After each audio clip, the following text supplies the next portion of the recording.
தேவனுடைய பரிசுத்த நாமத்திற்கு மகிமை உண்டாவதாக. நம்முடைய ஆண்டவரும் இரட்சகருமாயிருக்கிற இயேசு கிறிஸ்துவின் நாமத்தினாலே உங்கள் யாவருக்கும் எங்கள் அன்பின் வாழ்த்துக்களையும் ஸ்தோத்திரங்களையும் தெரிவித்துக் கொள்கிறோம். தேவன் நம்முடைய ஆயுசு நாட்களிலே கிருபையாய் ஒரு ஆராதனையை கூட நமக்கு ஈவாக இலவசமாக தந்திருக்கிற தேவனை நன்றியோடு ஸ்தோத்தரிக்கிறேன்.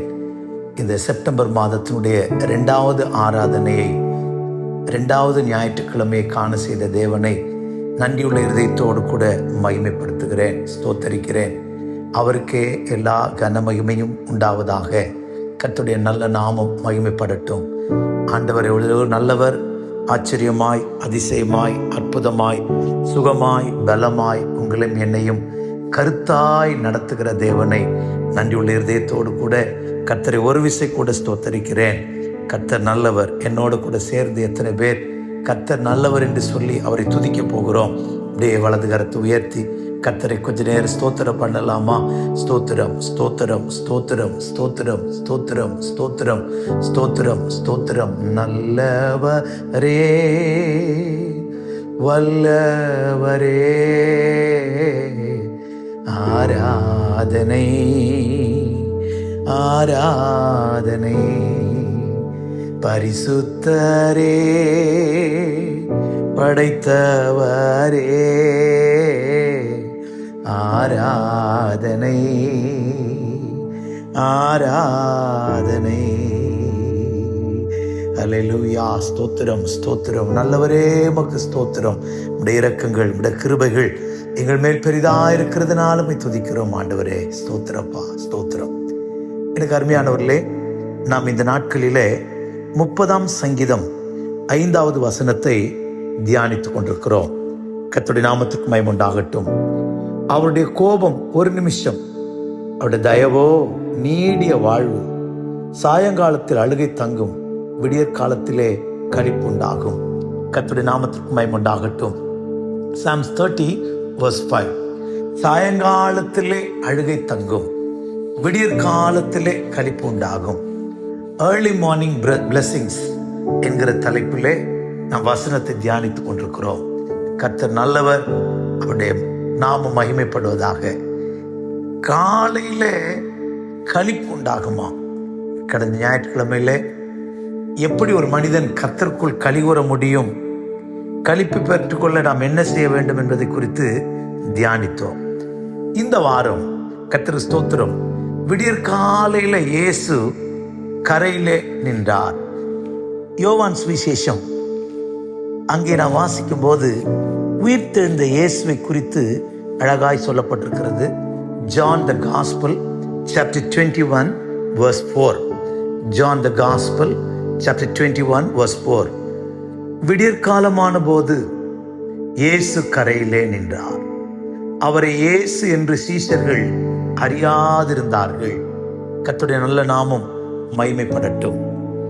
விடியற்காலமான போது, at early morning, Jesus stood in the shore.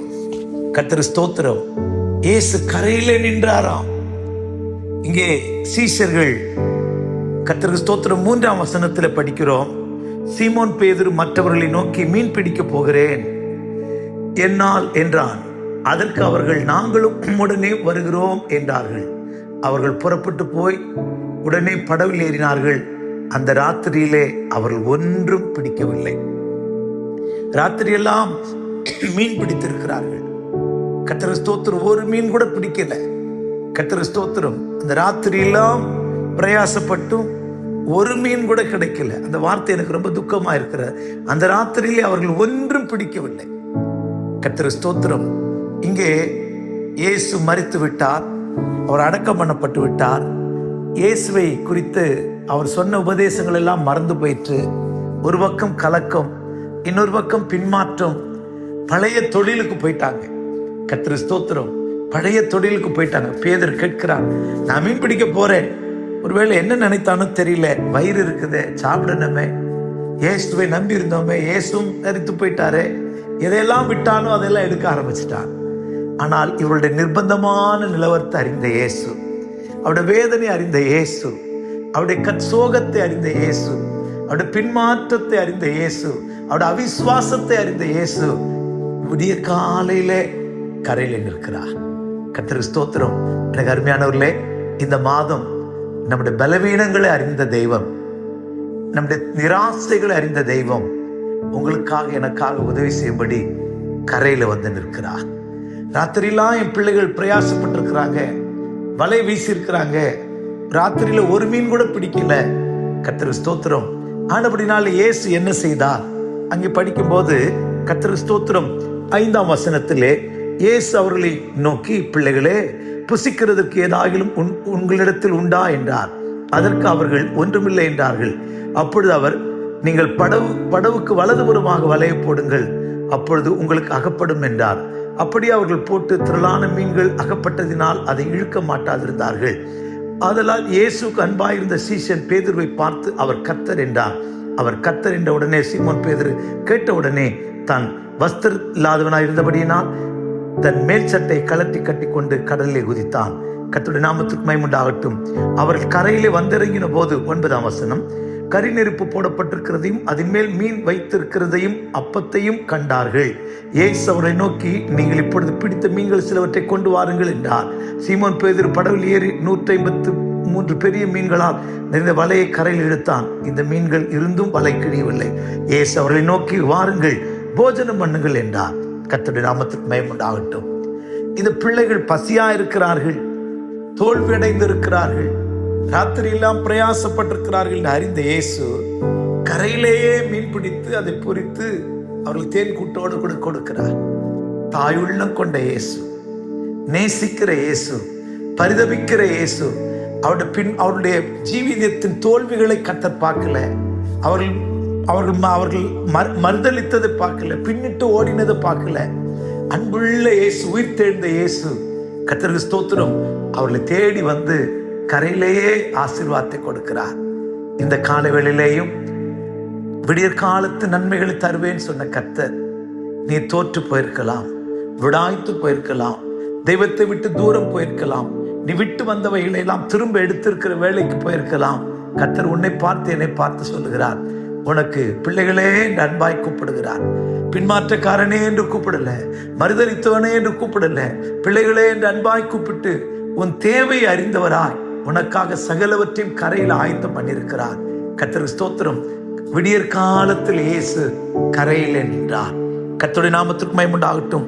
அதே இயேசு இந்த கால வேளையிலேயும் உனக்கு எனக்கு உதவி செய்யும்படி, உன் பலவீனத்தில் உதவி செய்யும்படி, உன் தோல்வியில உதவி செய்யும்படி, உன் நிராசையில உதவி செய்யும்படி, பிரயாசப்பட்டும் பலனில்லை என்று நினைக்கிற இந்த நிலவரத்தில் உனக்கு உதவி செய்யும்படி இயேசு இந்த விடியற் காலையில உனக்கு உதவி செய்கிறவராய் கரையில வந்து நிற்கிறார். அவருடைய ஆசீர்வாதத்தை பெற்றுக்கொள்வாயாக.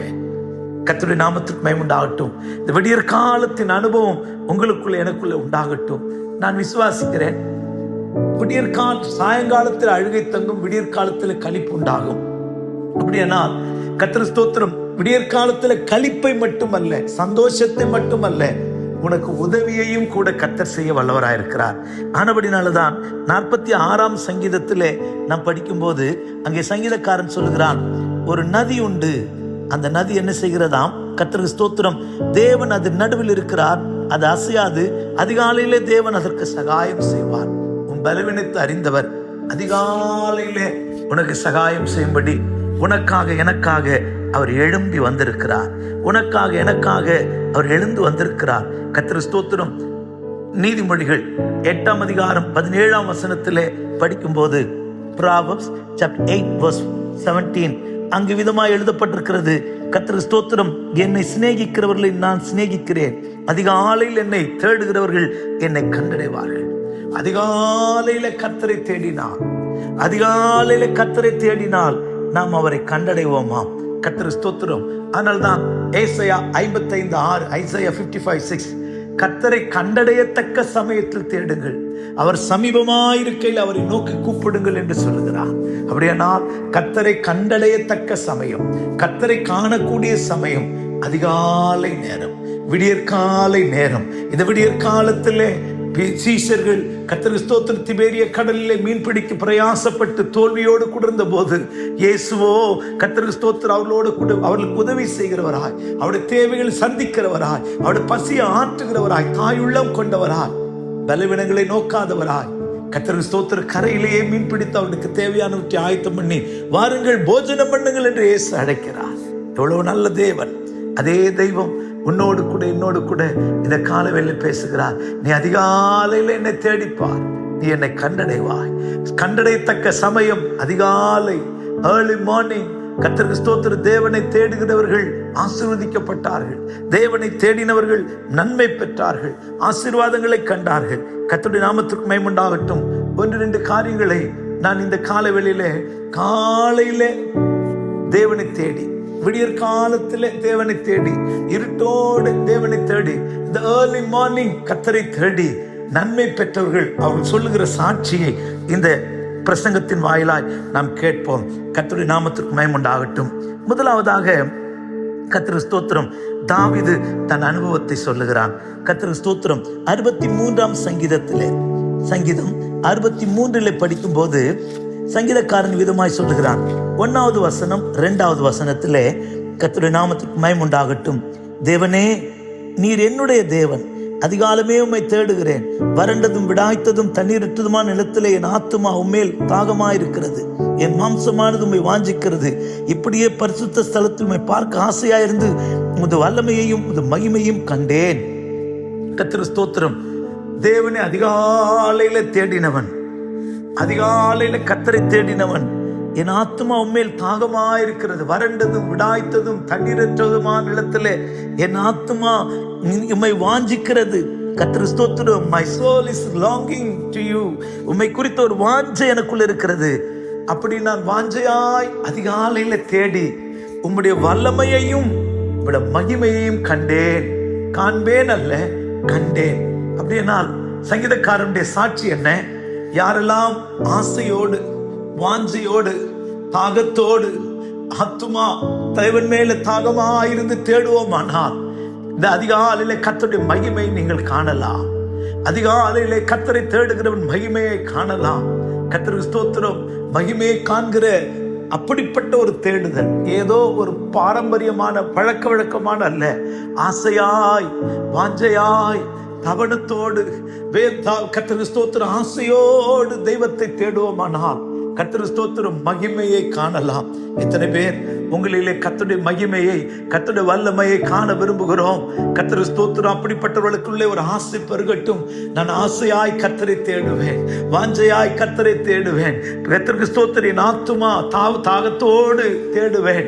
கர்த்தருடைய நாமத்துக்கு மகிமை உண்டாகட்டும். அவரை காண்கிற வரையும் தேடுவேன், மகிமையை காண்கிற வரைக்கும் தேடுவேன் என்கிற ஆசையோடு கூட தெய்வத்தை தேடுவோம், தேவனுடைய மகிமையை காண்போம். இதைதான் ஏசாயா தீர்க்கதரிசியும் கூட 26ஆம் அதிகாரம் 9வது வசனத்திலே இங்கே தீர்க்கதரிசியும் கூட விதமாய் சொல்லுகிறான். கர்த்தருடைய நாமத்திற்கு மகிமை உண்டாகட்டும். ஏசாயா 26ஆம் அதிகாரத்திலே 9வது வசனம். கர்த்தருடைய நாமத்திற்கு மகிமை உண்டாகட்டும். என் ஆத்துமா இரவிலே உம்மை வாஞ்சிக்கிறது, எனக்குள் இருக்கிற என் ஆவியால் அதிகாலையிலும் உம்மை தேடுகிறேன். உம்முடைய நியாய தீர்ப்புகள் பூமியில் மேல் நடக்கும்போது பூச்சக்கரத்து குடிகள் நீதியை கற்றுக்கொள்வார்கள். கர்த்தருடைய நாமத்திற்கு மகிமை உண்டாகட்டும். என் ஆத்துமா அதிகாலையிலே எனக்குள் இருக்கிற ஆவியால் அதிகாலையிலும் உம்மை தேடுகிறேன். In the early morning I seeking you, Lord. I seek your presence, Lord.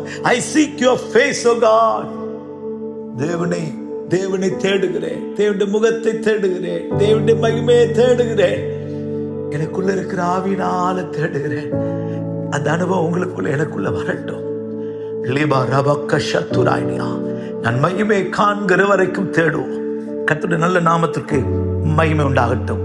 2வது ஒரு குடும்பத்தை குறித்து படிக்கிறோம். 1 சாமுவேலின் புஸ்தகத்திலே 1ஆம் அதிகாரம் 19வது வசனம் 20வது வசனத்திலே நாம் படிக்கும்போது அங்கே அதிகாலையில் எழுந்து அவர்கள் தேவனை தேடினார்கள் என்று படிக்கிறோம். கர்த்தருக்கு ஸ்தோத்திரம். 1 சாமுவேல் chapter 1 verse 19. அவர்கள் அதிகாலையில் எழுந்து கர்த்தரை பணிந்து கொண்டு ராமாவில் இருக்கிற தங்கள் வீட்டுக்கு திரும்ப போனார்கள். எல்கானா தன் மனைவியாகிய அன்னாளை அறிந்தான். கர்த்தர் அவளை நினைந்தருளினார். கர்த்தருக்கு ஸ்தோத்திரம். ஓ, வாட் a wonderful word. அதிகாலையில், அதுக்கு முன்னாடி ஆலயத்தில் போய் அழுதால், கண்ணீர் விட்டால் அவள் துக்கமுகமாயெல்லாம் இருக்கவில்லை என்று படிக்கிறோம். ஏலியும் கூட அவனை ஆசீர்வதிக்கிறதை குறித்து படிக்கிறோம். ஆனால் 19வது வசனத்தில் அதிகாலையிலே எழுந்து கர்த்தரை பணிந்து கொண்டு, arose in the early morning, he worshipped the Lord. கர்த்தருக்கு ஸ்தோத்திரம். அவள் தேவனை பணிந்து கொண்டு, தேவனை தொழுது கொண்டு, தேவனை ஆராதித்து அவள் புறப்பட்டார், தன் வீட்டுக்கு போனார்.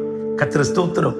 அதிகாலையில கர்த்தரை தேடுகிற அனுபவம் இருக்குமானால், உன் சத்துருக்கு விரோதமாய், உனக்கு விரோதமாய் இருக்கிற சத்துருக்கு முன்பாய் உனக்கு ஒரு பந்தியை ஆயத்தப்படுத்துவார்.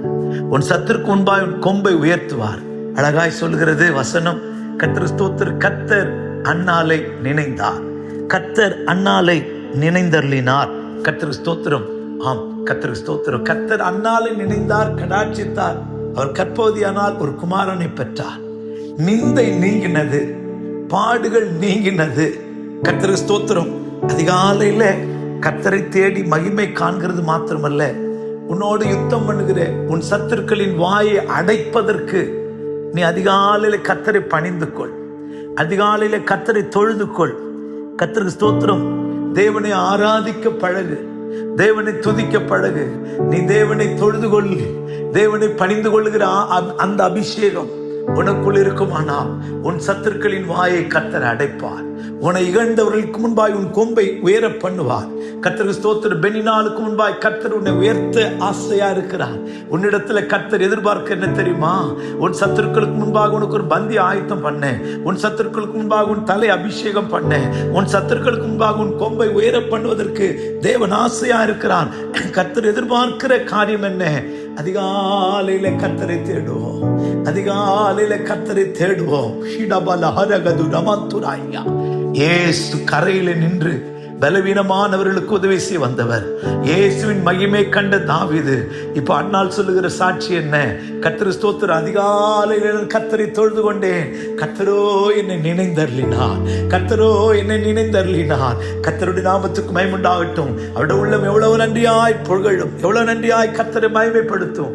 என்னை கேட்கிற இந்த வசனத்தை கேட்கிற அருமையான தேவனுடைய ஜனமே, உங்களுக்குள்ள எனக்குள்ள இந்த காலையில கர்த்தரை தேடுகிற, காலையில கர்த்தரை பணிந்து கொள்ளுகிற, காலையில தெய்வத்தை மகிமைப்படுத்துகிற அந்த அபிஷேகம் உங்களுக்குள்ள இறங்கட்டும்.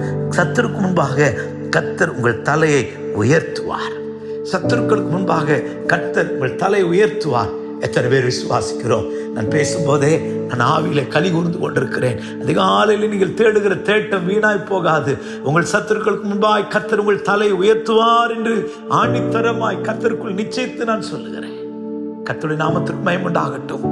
மூன்றாவதாக, அதிகாலையிலே தேடி இயேசுவை கண்டதான இன்னொரு அனுபவத்தை குறித்து படிக்கிறோம். மார்க்கு சுவிசேஷம், mark gospel chapter 16 verse 2 and 9. Mark சுவிசேஷம் 16ஆம் அதிகாரம் 2வது வசனத்திலும் 9வது வசனத்திலும் நாம் படிக்கும்போது, கர்த்தருடைய நாமத்திற்கு மகிமை உண்டாகட்டும், அங்கே ஒரு காரியத்தை நாம் வாசிக்கிறோம். கர்த்தருக்கு ஸ்தோத்திரம். வாரத்தின் முதலாம் நாள் அதிகாலையிலே சூரியன் உதயமாகிற போது கல்லறிடத்தில் வந்து, கல்லறையில் வாசலிருக்கிற கல்லை நமக்காக எவன் புரட்டி தள்ளுவான் என்று ஒருவரோடொருவர் பேசிக் கொண்டார்கள். 9வது வசனத்திலே, வாரத்தின் முதலாம் நாள் அதிகாலையிலே இயேசு எழுந்திருந்த பின்பு மகதலேனா மரியாளுக்கு முதல் தரிசனமானார். கர்த்தருக்கு ஸ்தோத்திரம். முதல் தரிசனமானார். கர்த்தருடைய நாமத்திற்கு மகிமை உண்டாகட்டும். அதிகாலையிலே 16ஆம் அதிகாரத்தின் முதல் வசனத்தையும் வாசிக்கிறேன். ஓய்வு நாளான பின்பு மகதலேனா மரியாளும் யாக்கோபின் தாயாகிய மரியாளும் சாலேமே என்பவளும் அவருக்கு சுகந்த வர்க்கமிடும்படி அவைகளை வாங்கி கொண்டு அதிகாலையிலே, இன்னொரு சுவிசேஷத்திலே இருட்டோடே எழுந்து போனார்கள். ஸ்திரீகள் சிலர் ஓடினார்கள்.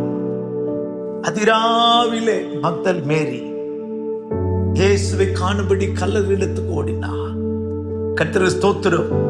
இயேசுவை கண்டார், முதல் தரிசனத்தை பெற்றார், முதல் தரிசனத்தை அடைந்தவளாய் மாறினார். நீங்களும் நானும் அதிகாலையில கர்த்தரை தேடுவோம். விடியற் காலத்துல கர்த்தர் கரையில வந்து நிற்கிறார். நீங்களும் நானும் காணும்படியான பிரத்யட்சமாய் காணும்படிக்கு இதைதான் அப்போஸ்தலர் 10ஆம் அதிகாரத்திலே பேதுரு அப்போஸ்தலன் சொல்லும் போது, உயிர்த்தெழுந்த இயேசுவோடு அப்பம் புசித்த நாங்கள் என்று சொல்கிறார். கர்த்தர் ஸ்தோத்திரம், கர்த்தருடைய நாமத்துக்கு மகிமையுண்டாகட்டும். உயிர்த்தெழுந்த இயேசுவோடு கூட நாங்கள் அப்பம் புசித்தோம். கர்த்தருடைய நல்ல நாமத்துக்கு மகிமையுண்டாகட்டும். ஆக்ட்ஸ் 10:41 ஆயினும் எல்லா ஜனங்களுக்கும் பிரத்யட்சமாகும்படி செய்யாமல் அவர் மரித்தோரிலிருந்து எழுந்த பின்பு அவரோட புசித்து குடித்தவர்களும் தேவனால் முன் நியமிக்கப்பட்ட சாட்சிகளுமாக எங்களுக்கே பிரத்யட்சமாகும் செய்தார். தமிழ் பைபிள்ல புசித்து குடித்தவர்களாகிய நாங்கள் என்று சொல்கிறார். மலையாளத்திலே புனர்த்தானப்பட்ட இயேசுவினோடு தின்னு குடிச்ச ஞங்கள் என்று எழுதப்பட்டிருக்கிறது. உயிர்த்தெழுந்த இயேசுவோடு கூட நாங்கள் புசித்து குடித்தோம். கர்த்தருடைய நாமத்துக்கு மகிமையுண்டாகட்டும். இவ்வளவு பெரிய அருமையான சாட்சி. கர்த்தர் ஸ்தோத்திரம். ஆனால் உயிர்த்தெழுந்த இயேசு முதல் தரிசனமாய் மரியாளுக்கு தந்தார். அதிராவிலே அதிகாலையிலே மரியாள் இயேசுவை தேடி, மகதலேனா மரியாள் இயேசுவை தேடி போனார். இயேசுவை கண்டார். கர்த்தர் ஸ்தோத்திரம். எவ்வளவு வார்த்தை உண்மையானது, சத்தியமானது. கர்த்தருடைய நாமத்துக்கு மகிமையுண்டாகட்டும். உங்க வாழ்க்கையிலும் என்னுடைய வாழ்க்கையிலே கர்த்தர் ஸ்தோத்திரம் மகிமையை பெற்றுக்கொள்ள, கர்த்தர் ஸ்தோத்திரம் அதிகாலையின் சகாயம் பெற்றுக்கொள்ள, கர்த்தர் ஸ்தோத்திரம் தேவன் நம்மை நினைந்தருள, கர்த்தர் ஸ்தோத்திரம் இயேசுவை தரிசிக்க அதிகாலையிலே தேடுகிற மனுஷராய் மாறுவோம். இன்னும் 1-2 காரியங்கள் கூட சொல்லலாம். இயேசுவுக்கு இந்த அனுபவம் இருந்தது.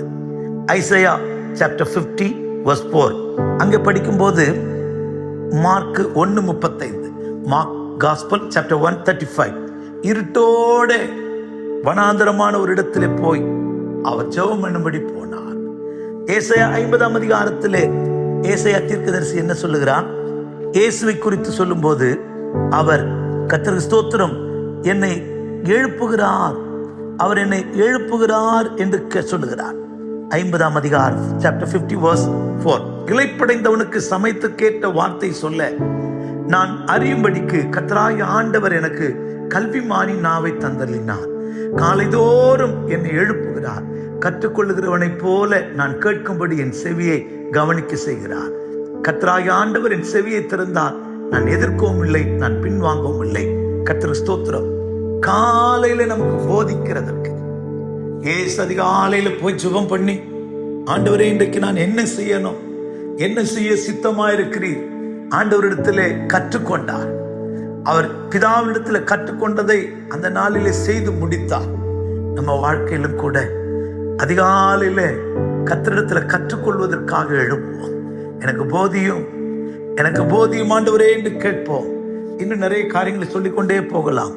மோசேயை குறித்து படிக்கிறோம். யாத்திராகம புஸ்தகம் 34ஆம் அதிகாரம் 2ஆம் வசனத்திலே மோசே கிட்ட கர்த்தர் சொல்றார். எக்ஸோடஸ் சாப்டர் 34:2 அதிகாலையிலே நீ ஆயத்தமாகி என் சமூகத்தில் வந்து நில்லு. கர்த்தருக்கு ஸ்தோத்திரம். அதிகாலையில் தேவ சமூகத்தில் போய் நின்றார். verse 29 and 30 29-30 வாசனத்தை படிக்கும் போது அதே அதிகாரத்திலே அவனுடைய முகம் பிரகாசித்தது. அதை அவன் அறியாதிருந்தான். கர்த்தருக்கு ஸ்தோத்திரம். ஜனங்கள் அவன் முகத்தை பார்க்க பயந்தார்கள் என்று வேதம் சொல்லுகிறது. கர்த்தருக்கு ஸ்தோத்திரம். அதிகாலையிலே கர்த்தருடைய சமூகத்தில் வருகிறவருடைய முகம் பிரகாசிக்கும். இன்னும் கூட சொல்லிக்கொண்டே போகலாம்.